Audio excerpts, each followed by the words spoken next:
চট্টগ্রাম হাটহাজারীতে কর্মরত মাল্টিমিডিয়া সাংবাদিকদের পেশাগত নিরাপত্তা, ঐক্য ও অধিকার রক্ষার লক্ষ্যে হাটহাজারী মাল্টিমিডিয়া রিপোর্টার্স অ্যাসোসিয়েশনের আহ্বায়ক কমিটি গঠন করা হয়েছে।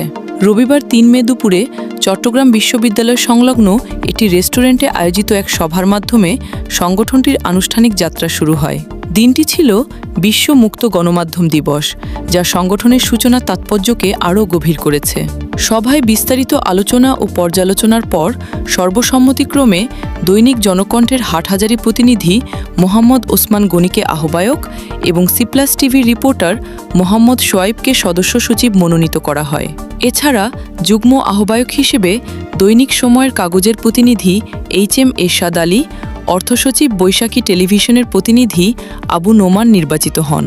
সিনিয়র সদস্য হিসেবে নিউজ নাও 24-এর প্রতিনিধি মোহাম্মদ মহিউদ্দিন এবং সদস্য হিসেবে TBN 24-এর মোহাম্মদ ইরফান ও দৈনিক চট্টলার খবরের মোহাম্মদ শহীদুল ইসলাম মনোনীত হন।